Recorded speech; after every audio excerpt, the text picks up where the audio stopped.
Hello and welcome to the Flip Flop Family podcast. My name is Benjamin. I'm Xylene. And thank you for coming aboard our podcast again. So, as we know, last week was incredibly difficult for all of us in the family. My lovely wife, Xylene, was very brave to do a podcast, having been in such a very difficult position with the loss of her father and my father-in-law.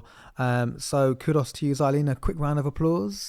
Just want to say well done, big up yourself. Thank you. Amidst a very, very hard week. But obviously we're trying to keep this as organic as possible, and we want to make sure that we are giving you first-hand content about how we feel about things on a regular basis. So we will obviously try to continue our podcast and give you the best content we can.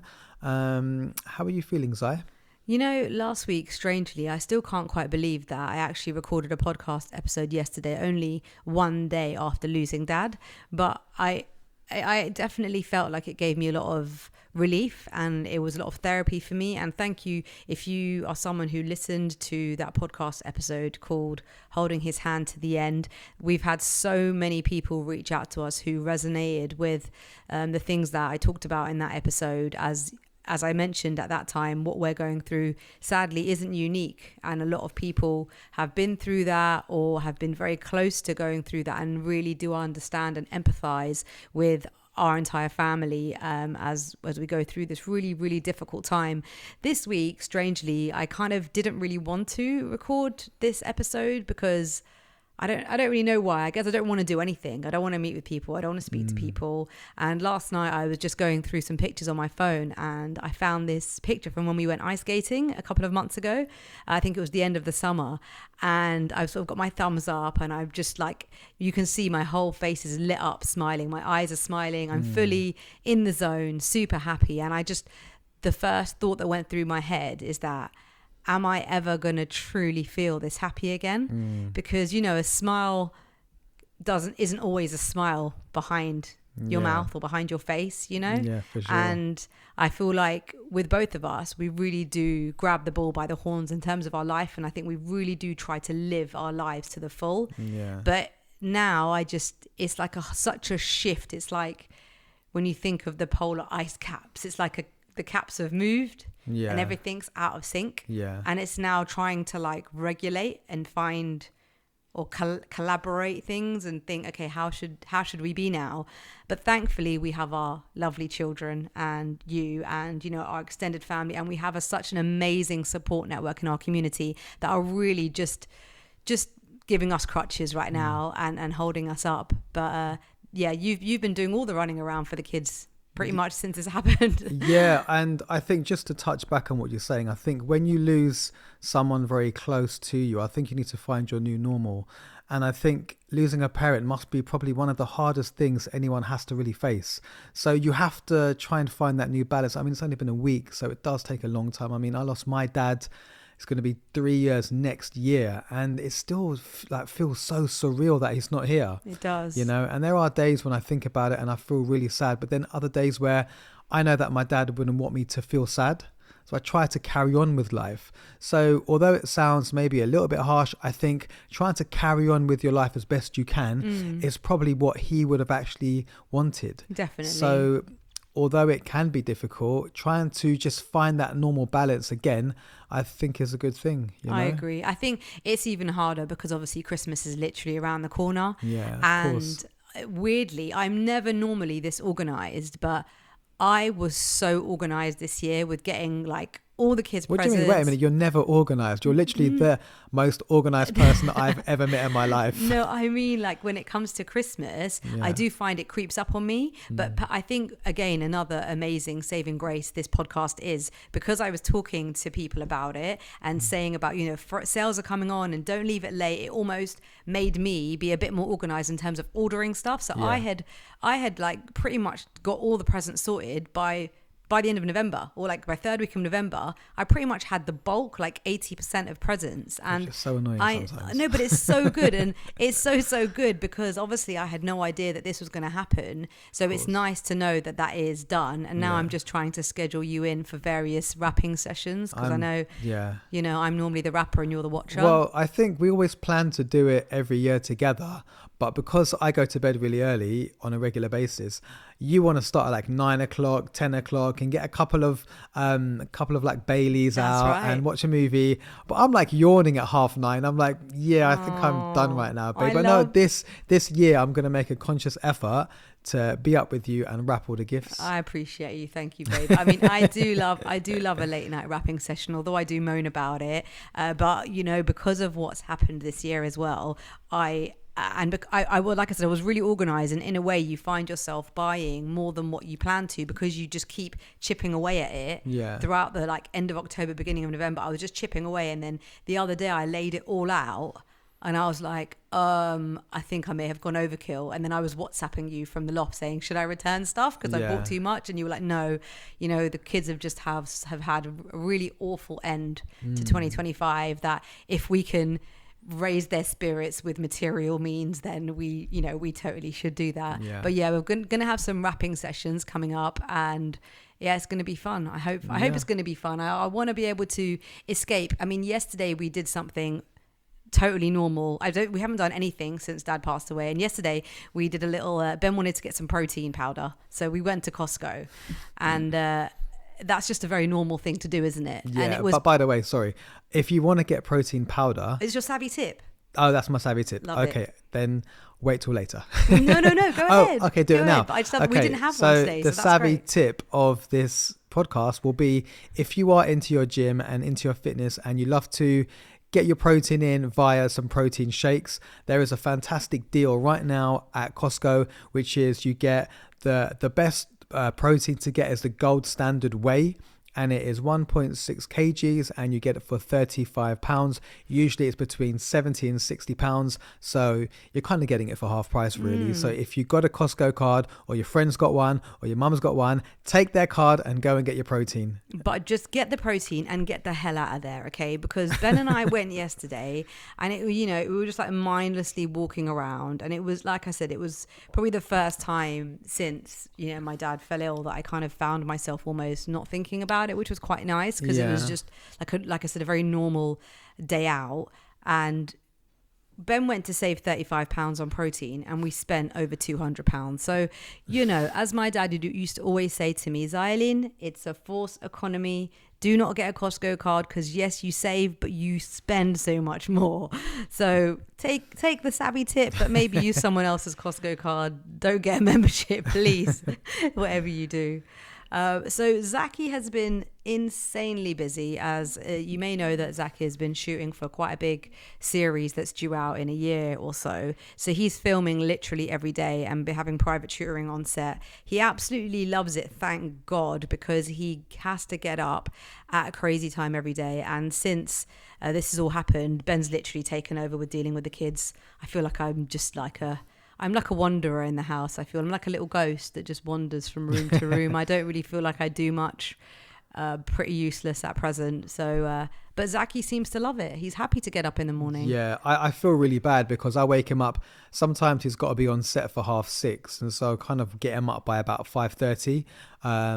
But he's really funny, and so I go into his bedroom and I'll kind of go in there with the understanding that I need to lie with him for a little while, rub his back to try and get him into that mood of, kind of getting out of his bed or whatever. So I'm lying down with him and I'm like, Zaki, wake up, Papa. And he's like, say less, brother.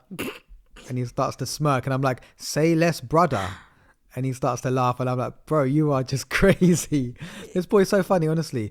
Getting him up in the morning is not a chore whatsoever. The boy is just up and he's up for it, But I do feel bad because obviously he's on set all day long from 5:30 and then we'll get him about 6. So be home by about 6:30.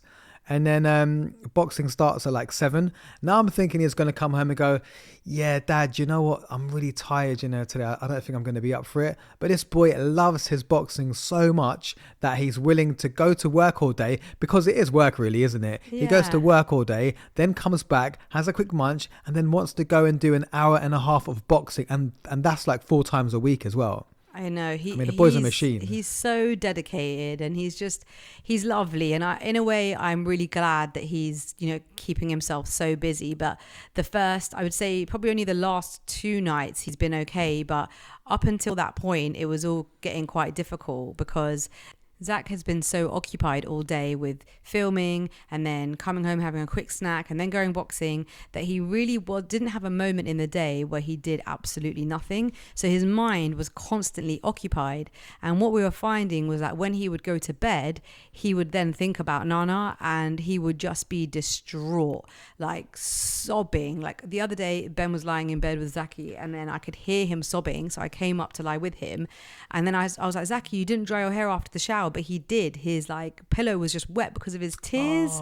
And I felt so sad because we can try and reason or try and make sense of what has happened, why it's happened, try to think that he's not in any pain, he's at peace, just try to make ourselves understand and comprehend what's happened. But for a child, it's so hard to get your head around this. And Zaki lost his granddad 2.5 years ago, and now his Nana, so he's not got any granddads. No. And that is so sad because he loves the boys, like he loves the dads, he loves the mamas, the uncles, he's all about hanging around with the guys, like in the family. And it's such a loss for him and just very, very hard to console a child. And also Zach is a bit of a thinker, so with Zach it's quite difficult to explain things to him. So he will often ask me, so Dad, when I die, what is going to happen? Am I going to go to a certain place? Am I going to see you again?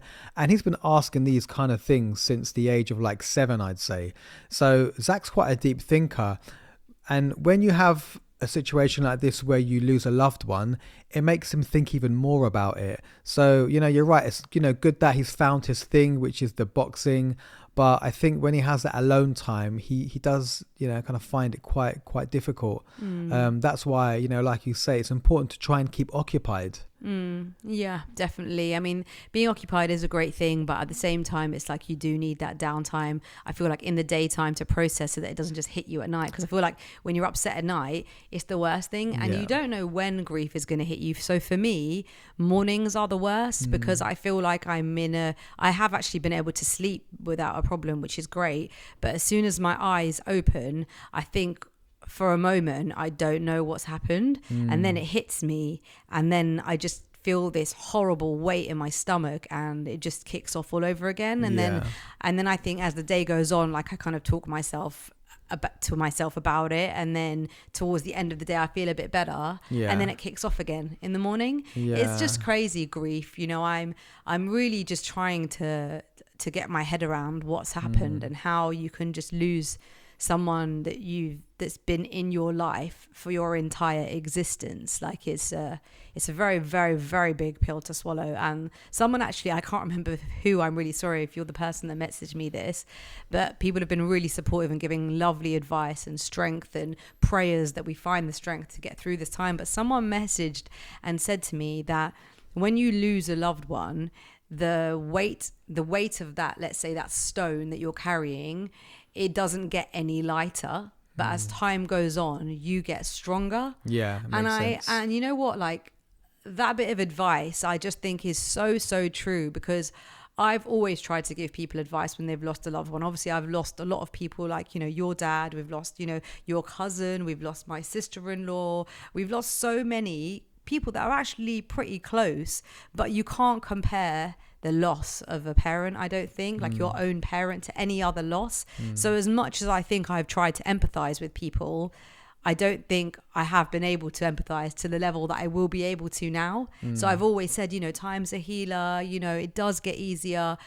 But if I'm being brutally honest, I don't think it does get easier when you lose a parent. But like that person said, you just get stronger. The burden won't get any lighter, but you will get stronger to carry that burden with a bit more grace. Yeah. I think you're on the right track. I think that it never gets any easier, but I feel like you get to manage it a lot better. Even when my dad passed away, it was like so raw for such a long time that I just felt like I'm never going to get over this, because I can't imagine my dad not phoning me and going, hello son, what's going on, where are you keeping warm, it's so cold outside, I hope you got your thermal socks on and stuff like that. And I miss those days like so much. But I just feel like, how can you ever go through life and not have that special, person there anymore. But, like I say, it doesn't become any easier, but it becomes better to manage, Yeah. But you'll always have that kind of aching feeling in the back of your heart, that you're going to miss your parents with and stuff. But, like you say, time is a healer. So it's just about making sure you've got that support around you as well to help you along that way, and to just to try your best to keep the, memory alive in you. For sure. And I think just to say your thanks to God, if you are a religious person, or just to the greater good out there, that we have so many blessings. We are so blessed. I had 76 years with my dad, and for the most part he was well, so I can't complain. I've learned, there's so much of my dad in me. And when I think of stuff, and, even I say it to you, I'm like, Ben, Dad would be like, what are you doing? And we get a bit of comfort, don't we, in thinking the things Dad would say when we're doing stuff.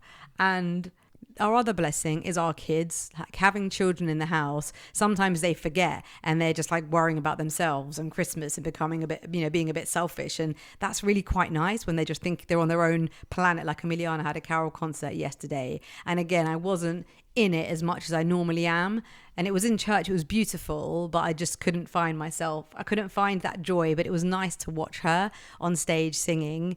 And Emiliana did the most beautiful thing. So the night before my dad's funeral, me and my sister were running errands like crazy people, because we, as Ismaili Muslims, we actually bury very quickly after someone passes away. So within a week we had the funeral, and then we had we call it a barti, but it's like a wake, so food after the funeral. And as it was a Saturday in December, there was no way we were going to be able to hire a venue, so we basically turned our extension into a bit of a function room, and Ben and my cousin moved all the furniture out, and we hired chairs, and it was lovely to have to do this in our house, because kind of Dad felt like he was here, so it was lovely. But when me and my sister were out running shenanigans, I get a message saying Zach's tooth has fallen out, and we haven't had a tooth fall out for a very, very long time. So of course the tooth fairy is alive and does her thing. And we came home. I had a million things on my mind, so did Ben. We weren't worrying about anything. And then in the morning, Zaki lifts up his pillow and says, "Oh, the tooth fairy didn't come." But he was very sweet and said, "Oh, but my tooth fell out quite late at night, so maybe she didn't quite make it." So that was that. Then the day of the funeral, again, Ben and I were not in any particular place in our mind where we were focusing on these things. So again, Zaki came up to give me a cuddle, and then it's like, "Oh, my tooth, I need to go down and check on the tooth fairy." So I stalled him and tried to keep him in bed with me for as long as possible. In the meantime, I'm messaging Ben to say, could you see if the tooth fairy might be able to quickly visit? And he didn't get the message. And then he came upstairs and I asked him, and he was like, "I don't know what you're talking about." He was having a shower, his phone wasn't anywhere near him. Then Zaki shouts out and says, "Mum, Dad, the tooth fairy left me £2.60. At this point, Ben and I are looking at each other, thinking, who's the tooth fairy? It's his lovely sister, Emiliana. Now, I was a little bit surprised because, yeah, she's a very thoughtful person, but this would have taken planning, because she also wrote a note out as well, which was such a beautiful note, and it was handwritten in tiny, tiny little letters, and the words were just hilarious. I mean, those of you that know Emiliana will know that she's got a personality. She is absolutely hilarious. And yeah, the content of the little note was just brilliant, wasn't it? I would love to read it, but it refers to what Zach is recording at the moment on set, and we've signed an NDA, so we can't mention it. But she basically was saying how she said, "Don't tell Mr. Tooth Fairy, but I have a thing for this certain character who he's filming with," and that she said, "I sprinkled fairy dust so that Emiliana wouldn't steal your money." And she just said, "Keep brushing your teeth and keep shining bright like a diamond on set." She had a bit of humor in it. Yeah. And we were laughing because we were like, "Oh wow, the tooth fairy's grown a personality since the last one." And because the previous ones were so bland in comparison. But Ben and I were just so touched that she didn't even tell us, didn't even you know, she didn't even bat an eyelid about it. She just acknowledged that me and dad are going through a lot and we're not thinking about this. Yeah. And she knew that her little brother would be disappointed if the tooth fairy hadn't visited. And so, you know, she took matters into her own hands. And didn't she like sprinkle some kind of glitter over the top of it as did. well, and it went over her like carpet, and she was a bit upset about that. She did. But she blamed the tooth fairy, obviously. Yeah, but Ben has kindly said that he will reimburse her as she no longer has corner shop money. So, but yeah, it was a really beautiful thing. But, you know, it's times like this when people around you, your children, like, you know, when your workplace sends you a card or someone drops in some flowers, that, you know, it's these little bits of joy. Like, I'm staring at some beautiful white roses now sitting on our island. And, you know, it's these little nuggets of joy that just help you through your day, whether you are going through grief or whether you're just depressed or low about something that's going on in your life. You know, these little nuggets of joy just mean the absolute world. So Benji, do you have a dish of the week? Not that I've really been doing any cooking, but is there a dish that you think has been delicious? Well, what I would say is that there's been quite a lot of dishes, and what I would like to tell the people as well is that within our community, there is such a lovely thing that happens, that when someone passes away, the community get together and literally cook. They'll come over to your house, ring the doorbell, and leave you with like a pot of food. And not a small pot, like a kind of big catering size. Yeah. Basically, yeah. So we've had people come over to our house. Zai's mum's house has been people coming over to leave food. So there is a lot to actually choose from. But if I was to go with one thing, it'd probably be some of the palaus have been lovely. The chicken palau has been great. But it's such a wonderful thing because when someone passes away, you're not even like thinking about eating, are you? No. But it's important that you keep your energy up. And when the community get together and they cook and they bring you food, I mean, that is such a blessing. What a lovely thing to, you know, go and do. And it's something that we should never take for, you know, granted, I don't think. And I think something that we must remember, because if and when, you know, any of our close friends lose someone, we need to remember that this really helps, like not having to think about cooking when you're, like you said, you don't even have an appetite, but you have a family or you have relatives that have come to stay. Like, people need to eat. You have to eat no matter what, right? So I think remembering that and making sure that we reciprocate to our friends whenever that time comes. And also don't ask people, because if anyone asked us, we'd be like, oh no, we're fine, you know, we're okay. But I think just cook, go, drop and go. Exactly. Don't you know, expect to go inside and to have a lot of time with them in such a difficult time. I think it's important just to know, give them their space, cook them, you know, some lovely food, drop it off and then just go.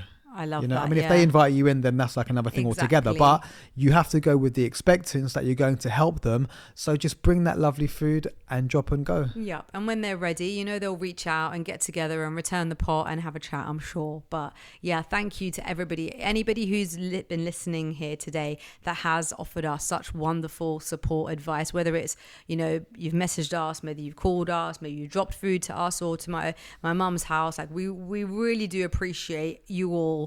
And it's just being here and listening to our podcast, you know, being able to talk to you, it's done absolute wonders for us.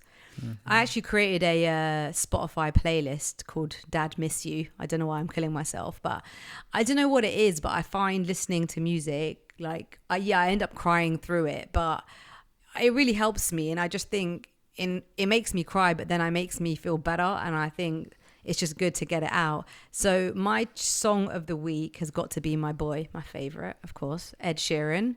And the song is called Supermarket Flowers. If you haven't heard that song and you've lost someone or you're feeling particularly low when you listen to it, make sure you have a tissue, as it will definitely send you off into tears. But that's my song of the week. And remember, you can listen to all our songs of the week on our Flip Flop Family Song of the Week playlist, which you can find on Spotify and also on Apple. We'd like to end this podcast episode with a poem.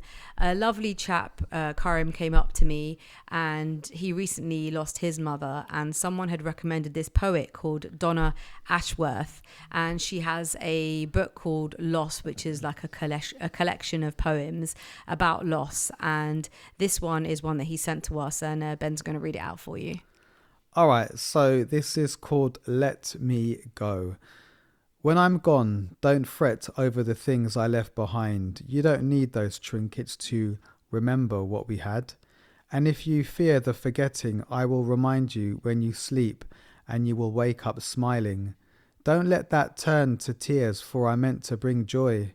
When I'm gone, don't fuss over my house or my clothes or my organs. Give them all away, for they mean nothing where I am, and someone who has time left could use them very much. When I'm gone, fight that sadness and only let it fly its flag on days when you most need to. My birthday should be celebrated still, for I was alive and I lived, and that must be remembered above all. When I'm gone, let me go, my love, and say my name often, for I think that will be the sign I need to come from wherever I may be. But when I do, don't say you miss me, because that I already know. Just say that you love me and that you let me go. You have to let me go. That was Let Me Go by Donna Ashworth. Thank you so much for listening to this week's episode of the Flip Flop Family Podcast. I'm Xylene. I'm Benjamin. Until next time. Bye. Bye.